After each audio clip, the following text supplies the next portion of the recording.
Hello and welcome, ladies and gentlemen, boys and girls, story lovers all over the world, to another exciting episode of Never Lost, where we retell the old Scots folk tales and fairy stories for new audiences so that they will never be forgotten.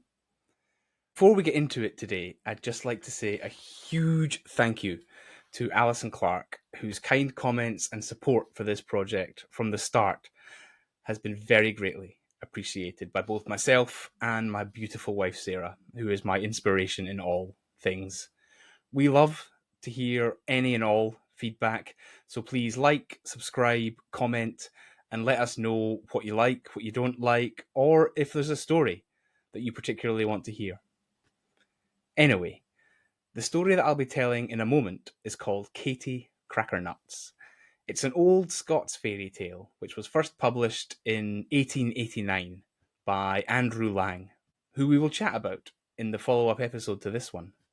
Andrew Lang is believed to have collected this tale from a trip to Orkney, but it's noted in the oral tradition across the Highlands as well. So, without further ado, let's sit back and start the story of Kate Crackernuts. A lang time ago, when there were fairies and brownies and kelpies and selkies, and magic still lived in the forests and moors of Scotland's bens and glens, there was once a good king and a queen in Scotland, as in many lands have been. They ruled with kind hands, and they were well liked by their subjects. In time, the king and queen had a beautiful daughter, whom they named Velvet Cheek. Sadly, as is so often the case in fairy tales, the good queen fell ill and died, while Velvet Cheek was still but a little babe in the crib. The good king was heartbroken by the passing of his beloved wife, and he tried his best to give his daughter all the love and the care that she needed in her childhood. Velvet Cheek grew into a lovely child who was so bonny and kind-hearted and good that she was loved by all the castle's servants and by any of the king's subjects who knew her. However, despite the best efforts of the good king, Velvet Cheek led a lonely and often solitary life. As royalty, she was too noble to play with the children in the villages, and there were no real companions in the castle. Also, the good king was very often occupied with the general running of his small kingdom, and although she knew she was loved deeply by her father, he had little time to spare for his daughter. As Velvet Cheek grew into a teenager, she voiced her wish that she had a sister who could be her companion and her friend. The good king, hearing this, and knowing of his daughter's loneliness, made up his mind to remarry, and chose as his new wife a countess from a neighbouring court, who had a daughter just a year younger than Velvet Cheek, whose name was Catherine. This worked out very well in some ways. Catherine and Velvet Cheek became as close as sisters could be, spending all of their time together and growing to love each other very much. They seemed to complement each other perfectly. Velvet Cheek was generous and kind, but also shy and quiet. Catherine was kind-hearted and joyous, but also easygoing and confident, as well as practical. Catherine brought Velvet Cheek out of her shell and helped her gain the confidence that she had been lacking. The good king felt that he couldn't have found his daughter a better companion, as he watched the two girls blossom into fine young women. However, in another way, his choice of bride was less perfect. The new queen, Catherine's mother, was a cold and ambitious woman. She showed little, if any, affection for Velvet Cheek, and she was also very hard on her own daughter, Catherine. The two princesses would often sit by the fireplace in their bedchambers, and Catherine would crack nuts for herself and her sister, which they would eat while chatting. Velvet Cheek even affectionately called her sister Kate Crackernuts. This infuriated the queen, all the more as Catherine seemed to rather like the nickname. The queen wanted her daughter to do as she had done, to become a respectable lady and hopefully marry a king and become a queen. cracking nuts for someone else was not something that she thought a future queen did, and she felt that Catherine should be addressed as my lady, even by her sister. Catherine, though, cared little for her mother the Queen's opinion. She would do as she saw fit, and she saw nothing wrong with cracking nuts for Velvet Cheek, nor her beloved sister's affectionate nickname for her. Catherine had always thought her mother too prudish and concerned with appearance, and this had only grown worse since she married the good king. She also didn't like the way the Queen treated Velvet Cheek. She was polite enough, in a literal sense, but she showed no affection for Velvet Cheek at all, and many of her comments, although polite, were, Catherine knew, poorly concealed put-downs of the sister that she adored. The Queen's dislike of her stepdaughter, Velvet Cheek, only increased as the two princesses became young women. Her own daughter, Catherine, was bonny enough, with long, blonde hair and green eyes, but Velvet Cheek was stunning. Her long blonde hair flowed down her back in waves, like wind ruffling a cornfield, and her eyes were the deep blue of cloudless skies. The Queen felt that any suitor, such as a young prince, would not look twice at Catherine when seen next to her striking sister's beauty. Catherine obviously had no such ill feeling towards her sister's looks. She had always been practical, and she felt that you looked how you looked, and when you found a husband, it would be one who liked how you looked, regardless of how anyone else looked. Beauty was, after all, in the eyes of the beholder. However, when the two princesses had both reached an age when they could be married, the Queen decided to do something about the beauty of Velvet Cheek which she so resented. Within the lands that the good king ruled, there lived an old henwife who had the knowing of potions and philters and charms, and who many said was in league with evil spirits and a witch. One night, the Queen wrapped her shawl around her shoulders and went to see the old woman at her cottage in the woods, not far from the castle. The Queen knocked 3 times on the cottage door, and it swung open, apparently all by itself. The fact that the Queen was impressed by this shows the difference between her and her daughter. Had Catherine been there, her practical mind would have considered the likelihood that anyone practiced in the dark arts of magic would use their terrible arcane powers to open a door. She would also likely have noticed the long thread running along the floor to the door. Witches' powers were very real. They just seldom used them for domestic tasks. But, as I said, the Queen was the kind of person who was impressed by this apparent demonstration of the henwife's magic. Inside the cottage, the henwife was in the centre of a small main room, and she sat on a stool, slowly stirring a large cooking pot, which was sitting on a small iron fire pit. The Queen explained what she wanted the old woman to do. In order that her true daughter Catherine have the best chance of a good future, she wanted her stepdaughter Velvet Cheek's beauty destroyed somehow. The Queen had brought a large bag of silver and silks as payment for the services of the witch. The old woman tossed some dried herbs into the pot and continued stirring while she spoke in a croaky tone. The spell you ask for will be tough, but the payment you've brought is large enough. A pact is made. I shall do my duty. I'll mar Princess Velvet Cheek's fair beauty. Tomorrow, in the early morning, before the sunrise of the dawning, send the princess to me here, but let me make this one thing clear.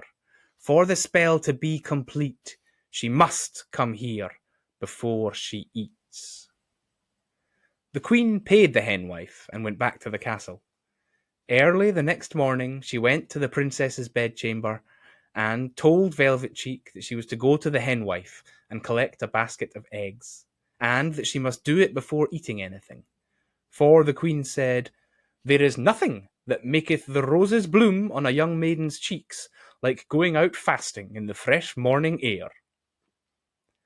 Velvet Cheek agreed to go at once, and fetch the eggs. However, she was not fond of going out before breaking her fast, and she was slightly suspicious of this odd request by her stepmother. So before she left the castle, she slipped into the kitchens and helped herself to a slice of cake. Then she went straight to the henwife's cottage and asked the old woman for the eggs. The henwife looked Velvet Cheek up and down. Then, pointing to a pot beside the fire pit, she said, "Velvet Cheek, with such long blonde hair, rose-cheeked and deep blue-eyed, lift the lid of that pot there. What the queen wants is inside." The princess did as she was bid and lifted the lid off the pot. Inside was a large pile of eggs, which Velvet Cheek put into her basket. The old woman looked thoughtful for a moment, then said, "If it isn't too much bother, could you please inform your mother? Tomorrow morning I shall have some more, but she has to shut the larder door." Velvet Cheek went home and gave her stepmother the queen the basket of eggs and the cryptic message from the henwife, wondering all the while what the old woman's strange words could mean. The queen knew exactly what the henwife's message meant. Velvet Cheek must have eaten something before she left the castle, and that had somehow prevented the old witch's spell from working. So the next morning, when the queen asked Velvet Cheek to again go to the henwife and fetch the eggs, this time she accompanied her stepdaughter to the castle gate so that she was sure the princess didn't eat anything before leaving.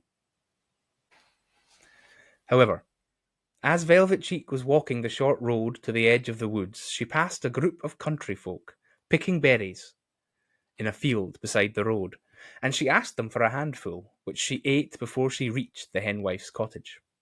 Again, the old woman told Velvet Cheek to look inside the pot, and again she found a large pile of fresh eggs. Again, the henwife looked thoughtful for a moment, then said, "Tell your mother, the royal queen, the morning air is crisp and clean. It's done a power of good for you. Perhaps tomorrow she should come too." The queen was angry and frustrated when Velvet Cheek returned again, as beautiful as ever, and carrying a full basket of eggs. Somehow she was being outsmarted by her husband's foolish daughter. So the next morning she did as the henwife had suggested, and accompanied Velvet Cheek all the way to the henwife's cottage. The old woman again bid the princess to look inside the pot, but this time, when Velvet Cheek opened the lid, there was a rush of smoke or steam from the pot, and the princess's beautiful head fell from her neck to be replaced by the head of a sheep. Velvet Cheek screamed as she saw her head looking up at her from the floor of the henwife's cottage. Then she screamed louder when she caught sight of her reflection in the window. The queen cried out in triumph from the door where she was watching, then thanked the henwife and made her way quickly back to the castle. Velvet Cheek, with tears running down her now much longer face, picked up her human head from the ground and stuffed it into her basket before fleeing the cottage. She too made her way back to the castle, but she went the whole way hiding behind hedges, for she felt so ashamed of her sheep's head and was afraid that someone might see her. Velvet Cheek sneaked back into the castle without being noticed and hid under the covers of her bed, sobbing, which was where her sister Catherine found her some time later. Catherine, as we said, disliked the way her mother the queen treated Velvet Cheek, and she loved her sister dearly. When Velvet Cheek finally came out from beneath the bed covers, and Catherine saw what her mother had done, she was disgusted and appalled at the queen's cruel actions. Consoling her sister, she declared, "If my lady mother the queen can order one such deed to be done, then who can hinder her ordering another? I think 'twere better for both of us if we were somewhere she cannot reach us." Catherine wrapped her poor sister's head in a shawl so that no one on the road could tell what she looked like. Her real head they placed with care in the basket. Then Catherine gathered some nuts and dried fruit from the kitchen. Catherine took her sister's hand, and together the two young women sneaked out of the castle and set out to seek their fortunes, far from the influence of the cruel queen. They walked and walked for miles and miles, eating dried fruit when hunger gripped them. At night they slept under the stars, and Katie Crackernuts would shell nuts for her poor sister each evening. After many days on the road, and when their supply of dried fruit was nearly gone, the two young women came upon a grand palace. Catherine made to go up and knock on the kitchen doors at the back of the palace, but Velvet Cheek pulled her sister back. "What's wrong?" asked Catherine. "I may perchance find work here, and earn enough money to keep us in comfort, or at least feed us." Velvet Cheek looked ashamed, or at least as ashamed as she could look. There are only a limited number of emotions you can express with the face of a sheep, apart from looking sheepish. "They will have nothing to do with thee," she whispered, "when they see that thou hast a sister with a sheep's head." "They need not know that you have a sheep's head if you keep the shawl tight around your face," said Catherine. "Leave it all to me, and remember, your name is not Velvet Cheek, it's Anne, and mine is simply Katie." With that, Katie knocked on the kitchen door.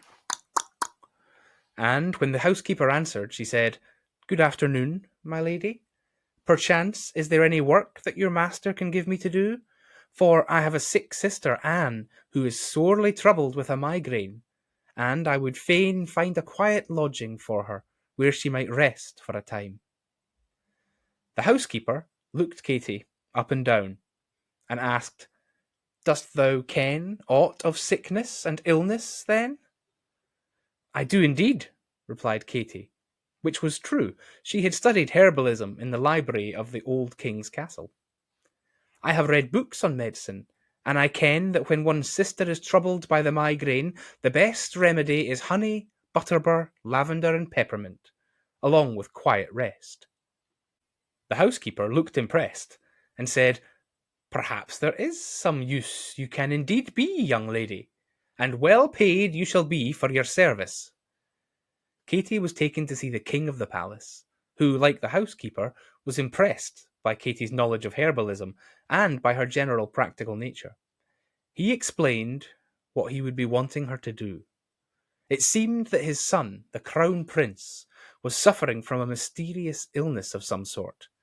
He spent his days in his bedroom, with not even enough energy or strength to rise from his bed. He slept at night, but each morning he woke more tired and run down than the day before. For weeks now, a watch had been put on his bedside by various castle servants to see if the prince was tossing and turning in his slumber. But strangely, every servant had fallen asleep during the watch, and when they woke, they found the prince each morning still sleeping, but with his clothes soaked in sweat.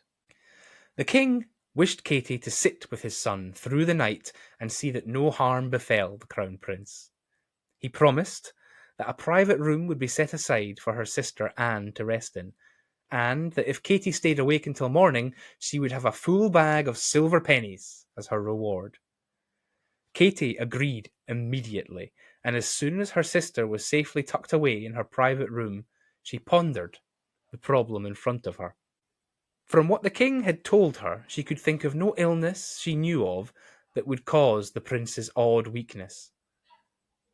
Also, the fact that every servant set to watch the young man had fallen asleep was strange. Katie hoped to gain more information that night when she observed the prince's sleep. However, as a precaution, she also went out and gathered large quantities of goosegrass seeds from the surrounding area, and spent that evening preparing a strong stimulant brew with them to stave off tiredness.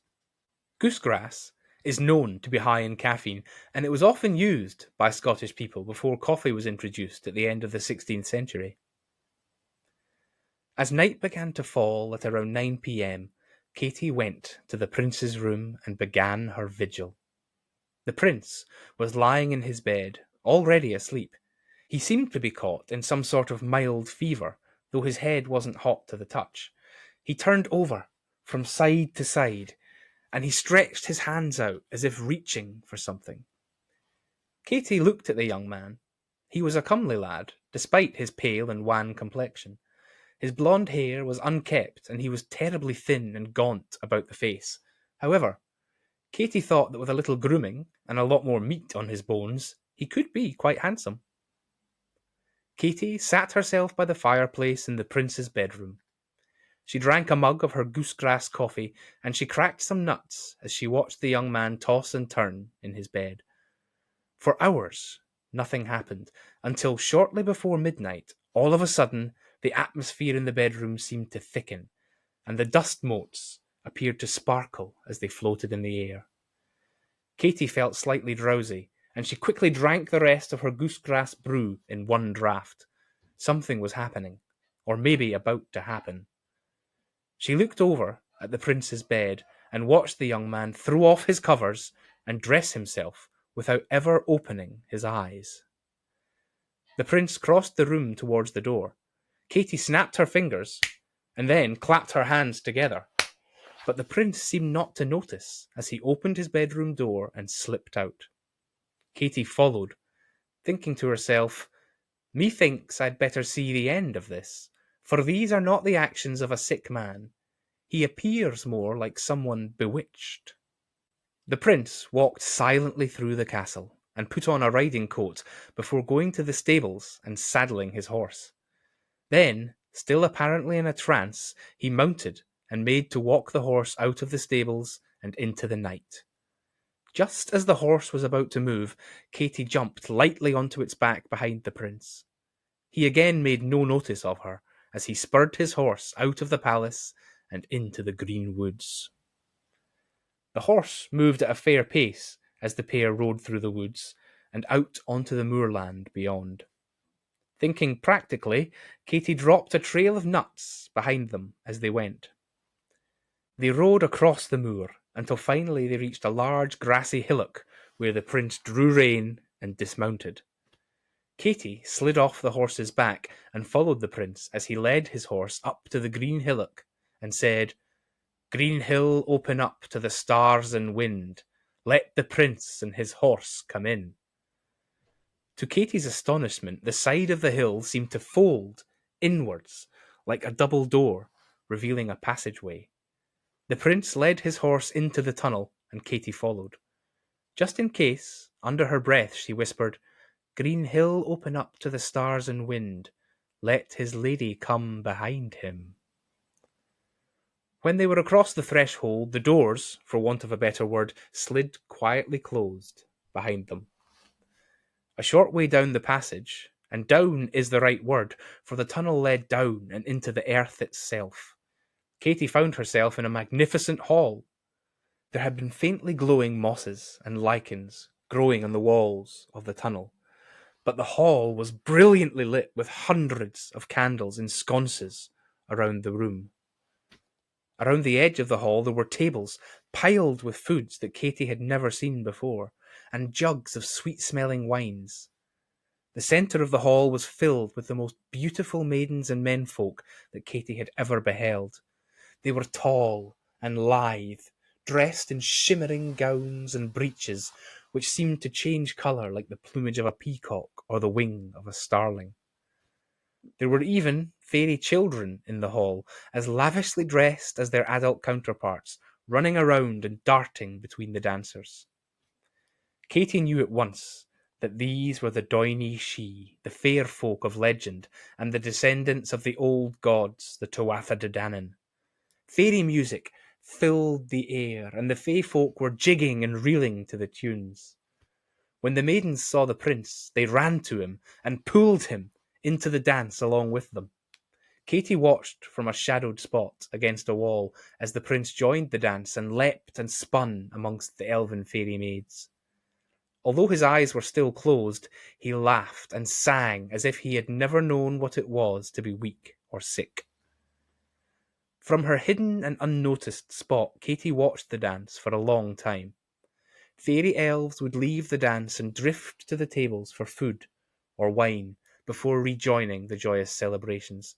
But the prince reeled and jigged non-stop, as though food or drink or rest was something that he never needed.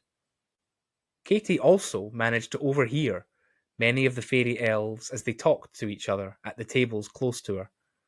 Most of their chat concerned cruel tricks played on poor mortals, men bewitched and babies stolen and replaced with changelings.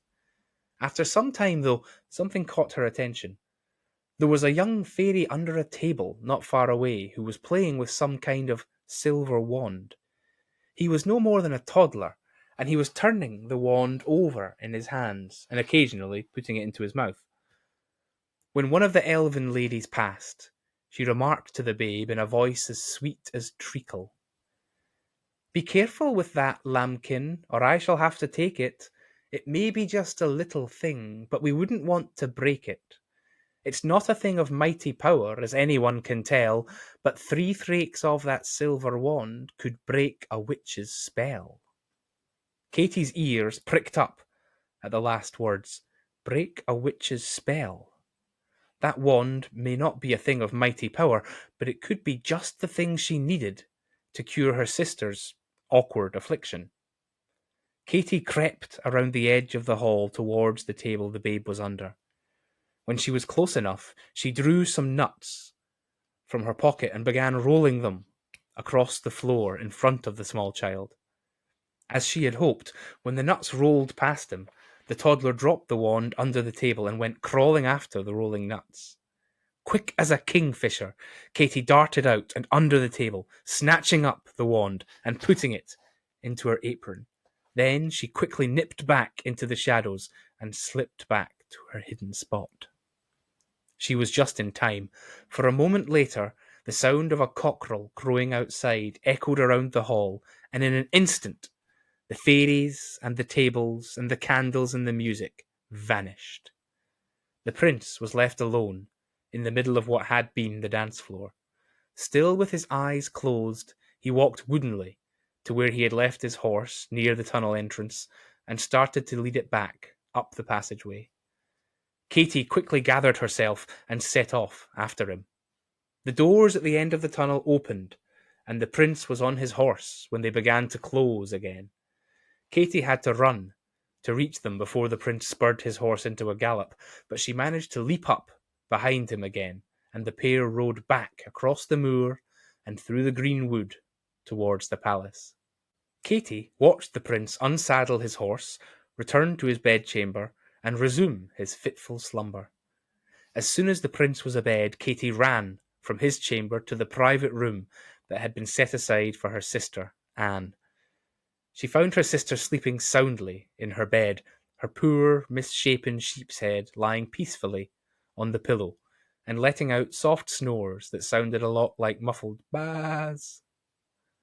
Katie took out the silver wand that she had stolen from the fairy folk and thraked it 3 times on her sister's head.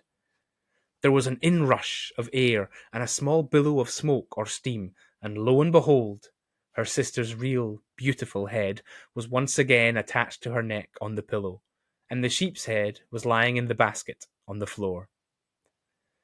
Velvet Cheek, now Anne, was overjoyed when Katie shook her awake and showed her in a hand mirror that she was cured. Katie told her sister all that had happened the previous night, and she gave her the silver wand as a gift. Anne felt sorry for the poor crown prince and asked hopefully if the wand might be used to help him. Katie thought for a moment. "I doubts it," she said.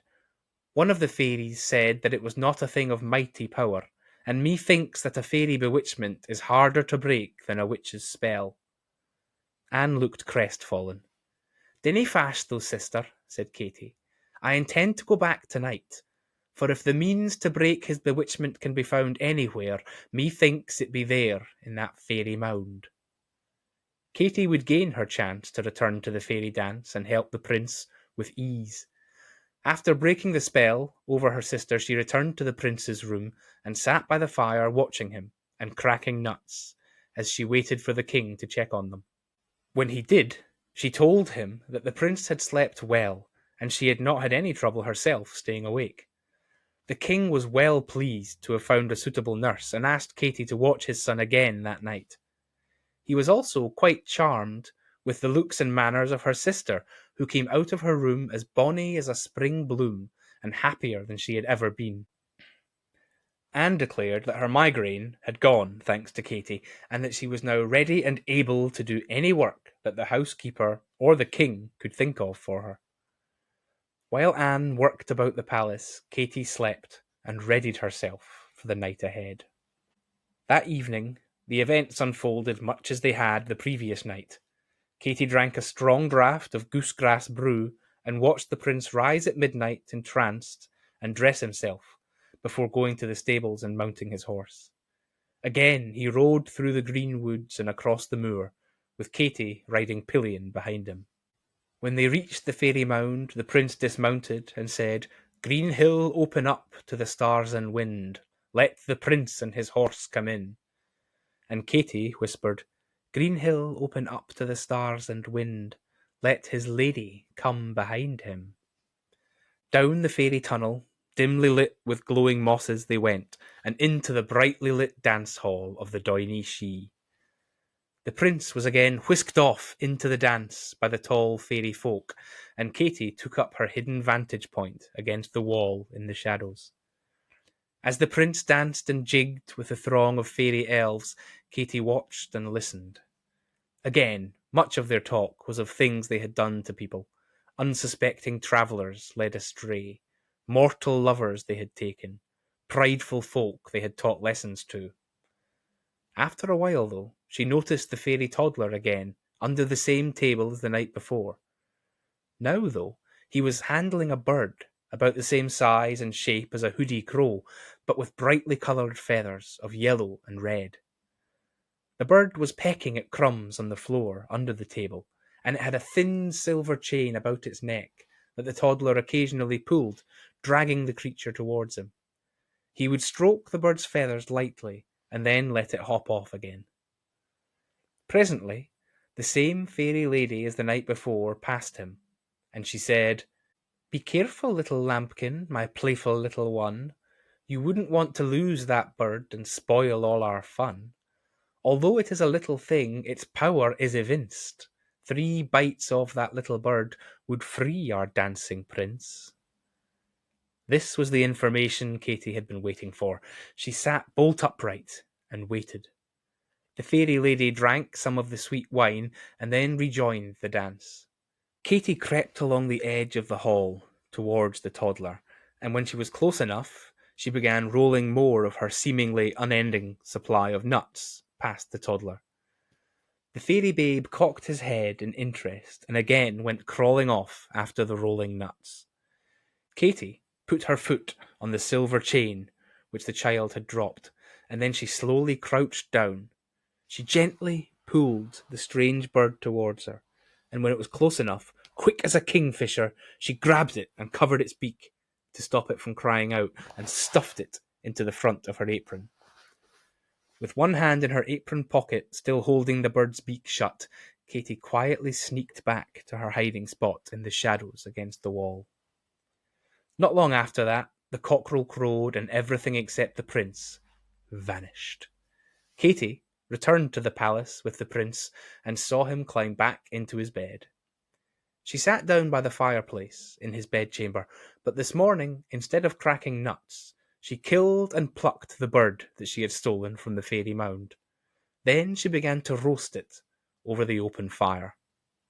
Soon the cooking bird began to sizzle and turn golden brown, and a delicious smell began to rise and fill the room. In his bed, the prince stirred and sniffed the air. His eyes fluttered open, and he softly murmured, "Am I dreaming? That smell! How I wish I had a bite of that succulent birdie." When she heard the prince speak for the first time, Katie's heart leapt with joy. As soon as it was properly roasted, Katie went over to the prince's bedside and cut a piece from the bird's breast and gently popped it into the prince's mouth. When he had swallowed, he seemed immediately to regain some of his strength, and the prince pulled himself up into a half-sitting position and looked at Katie. "That was delicious," he said, and his voice sounded stronger. "Oh, if I had but another bite of that birdie." Katy cut another piece from the bird's other breast and gave it to the prince, who was now strong enough to feed himself. When he had eaten the second piece, he sat bolt upright in his bed and cried out, "If I could have but a third bite of that tasty birdie." This time Katy brought the prince the whole rest of the bird, and he ate it up greedily, even picking the bones clean before he was done. When he had finished the last morsel, the prince jumped out of bed and dressed himself. Then he sat in front of the fireplace along with Katy. Later that morning, when the king came to check on his son, he found him sat on the floor by the fire, cracking and eating nuts with Kate Crackernuts. The king was overjoyed that Katy had cured his son, and he was even more overjoyed when the prince announced that he would marry Katy at the earliest opportunity, for he said, "Any maiden who is as practical and clever as my dearest Katy is sure to make a fine queen." As the king and the new couple were sat in the prince's bedchamber, talking of the wedding, the prince's younger brother came into the room.